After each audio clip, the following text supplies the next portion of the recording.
only show that's 3 dimensions away from Die Hard being called Nothing Lasts Forever. I'm your host, 3D Jake, and today we're looking at Die Hard, released in 1988. Die Hard was an action film that started the whole terrorist taking over things. That is one of the greatest icons of ever. Is directed by John McTiernan and written by Jeb Stewart and Stephen D. E. DiZoso, and is based on the novel Nothing Lasts Forever by Roderick Thorpe. The movie stars Bruce Willis, Alan Rickman, Bonnie Bell, Alexander Goodenough, William Anthony, and Reginald Bell Johnson. The movie is essentially a movie about a guy named John McClane who goes to Nakatomi Plaza for a Christmas party that he was mistakenly kind of invited to. And basically, because his wife, he was trying to, him and his wife are split up, and he goes there and kind of basically, he was invited almost like an accident in a way. And so, and he tries to make things right with his wife and everything, but then terrorists take over the building. And then John McClane, with no shoes and in a wife beater, is just sitting there running around. When I mean wife beater, I mean, like the sleeveless, just like, just the muscle shirt, basically. And he's sitting there running around with his pistol, and he's just running around trying to kill terrorists and save the day in the building while the terrorists plan to steal funds and blow up all the hostages. The movie is a really good movie. Like, I remember seeing this time. I never saw Die Hard until 2011. 2011 was the first time I had saw Die Hard. I remember I was in high school, and I remember like I never saw Die Hard 1, Die Hard 2, none of that. I think the only Die Hard movie I had seen at that point was Live Free or Die Hard, and I just didn't care for it because it was just on TV all the time. I'm like, I never seen the previous movies at all. And so I was like, you know what? Because I used to babysit a lot, and so I'm like, you know what? This movie's on Die Hard. So I put it on, and I just fell in love with it. I'm like, this is so good. And then of course I just kept rewatching, and then it'd be on TV all the time. I'd rewatch it and just rewatch it because it's so good. Because you catch movies in the middle, you watch it all the way through. But then when I've watched it all the way through from beginning to end, I'm like, oh man, I gotta buy this movie. And then I just remember, like, by the time I got to part two, and I was trying to watch part two, but then I couldn't because I had to go babysit. And I was like bummed out, so I was like, man, that's what my mom tells me when I was about to head babysit. I'll buy you the movie, okay? I'll buy you the movie. You go babysit. And I'm like, oh man, I want to watch Die Hard too. And so finally, I went to go babysit, and I'm glad I. And then that weekend, after I got paid, I went to Walmart and bought the Blu-ray box set that I still own of Die Hard. It had all movies at the Walmart. It had Die Hard, Die Hard 2, Die Hard with a Vengeance, Live Free or Die Hard, because at that time they only had 4 Die Hard movies, and that awful fifth movie had never come out, and I wish it wouldn't have. And so, because it ended on a high note with 4 movies, and so, but but I just remember watching. I got the movie and Blu-ray. Also, something tragic happened that week because after I got the Blu-ray box set and everything, my grandfather had passed away. So I kind of put my sorrows into watching. I watched Die Hard, and Die Hard kind of helped me, that with that because I got to enjoy Bruce Willis, and especially watching the third film, which really was just as good as the first one.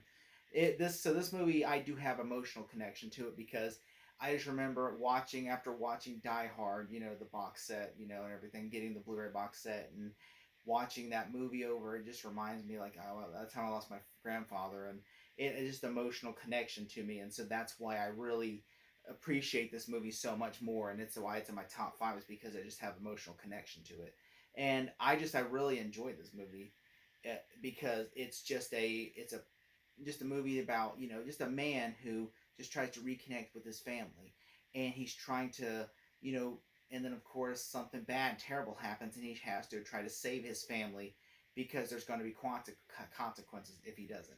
And what's weird about this movie is it's based on a book called Nothing Lasts Forever, and it's loosely based on a book. Like the script by Jeb Stewart and Stephen D. Sorso, really it's more their story. Like they took like elements from the book about terrorists taking over a building, and then they rewrote it and made an original idea because originally it was supposed to be a Frank Sinatra movie called the sequel to The Detective by Frank Sinatra, but Frank Sinatra didn't want to do it.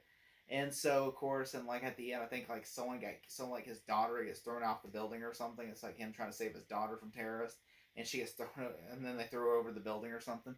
So they kind of just like they had to restructure that whole thing, and they rewrote the whole script, and they made a great documentary about it called Movies That Made Us. Did it on Netflix, and they explain this whole thing about how like this was real. They shot at night on like the Fox Plaza, and they had real helicopters flying over and shutting power down. It was just like it went guerrilla style in this movie, and it was really great, and and I know a lot of times this movie is so culturally impactful because this movie inspired the terrorists taking over buildings plot, where it's like anytime you see like, oh, terrorists taking like, I think it's collateral inclusion or collateral damage or whatever, where it's like, oh, terrorists taking over a Coliseum, it's Die Hard in a Coliseum.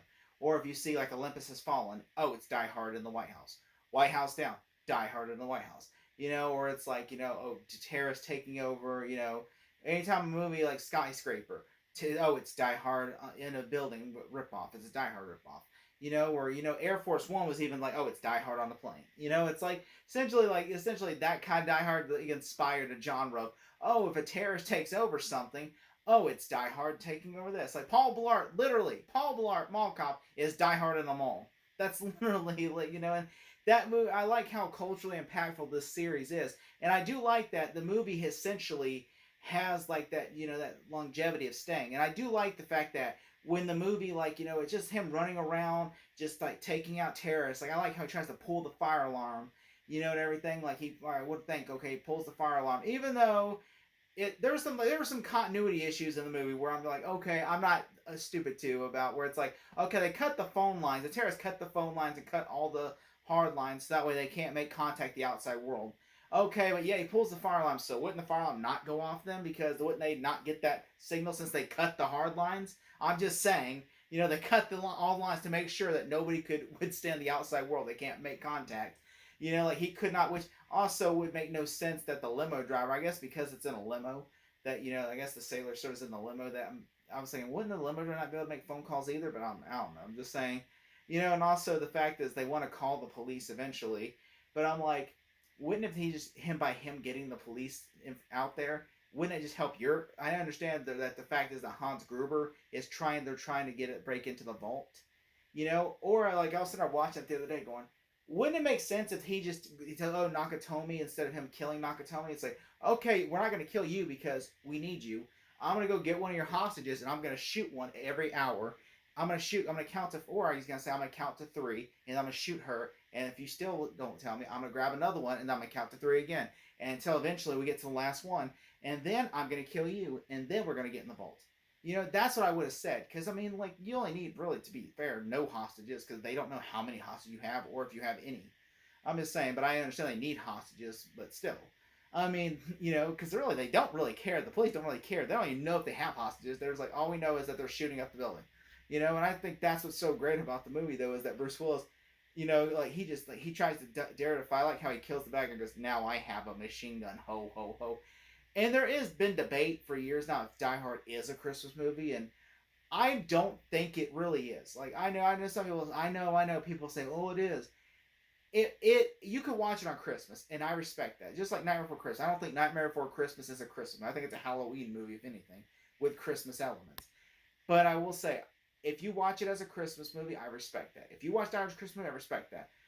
I just think it's a movie you can watch any time of the year. But yes, it does have Christmas music and stuff, and it does have, like, a Christmas theme to it. But just like Iron Man 3 and Batman Returns, they're not really a Christmas movie, but, it has Christmas themes in it. Just like Harry Potter does, And I will say, I do like the fact, and I know some people could say, well, it doesn't really make sense why they would want the FBI there. They're like, no, we don't want it there. They're like, all right, now we can't. We need it. It's just delayed timing. I will say Hans Gruber is one of the coolest badasses ever because he's kind and gentle.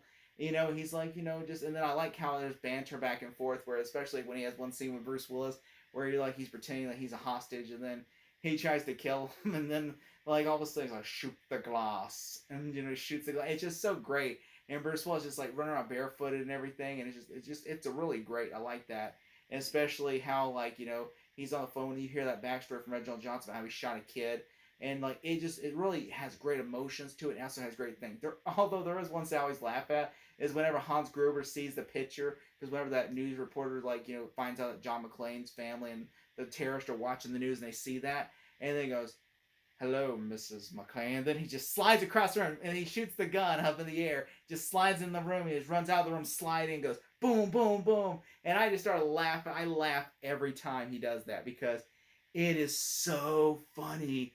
I'm like laughing so hard because it is so great that when he does that, I'm like, yes, like, because it's literally the scene where he looks at the picture after he sees the mothers come home, Mommy. He looks at the picture and sees that all the of John McClane and his wife, and he goes, "Hello, Mrs. McClane," and then he just runs out.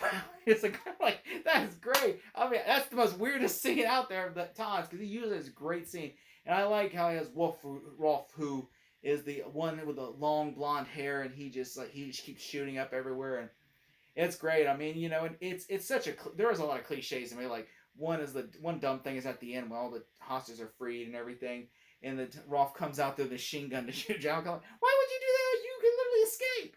Well, it wouldn't make more sense. Like John McClane sees Rolf and then he turns around to shoot it. Like instead of just I'm just saying. And I understand it was there to give Reginald Johnson something to do. And I do like and also it's a fun fact that Alan Rickman, when he fell to his death in the movie, they literally said they were going to drop him on 5, but they when the stunt guy said counted to 3 and dropped him, that's his real reaction of falling on a green screen where he's like, and I thought that was so great. And it's a great scene, and it's just such a good movie. And if you haven't seen the movie, it is so good. It's like most culturally impactful movie because it is literally it's the first movie really that defines a terrorist taking over the building, an action movie, and it really is the movie to get your mind off things. And I really think it's just a fun movie to watch, and if you haven't seen the movie, I urge you to hurriedly see it. If I had to give this movie a grade, I understand it's biased, but it's got to be an A+. I mean, it is just a perfect movie. Thank you so much. Bruce Willis, Die Hard. Got invited to the Christmas party by mistake. Who knew?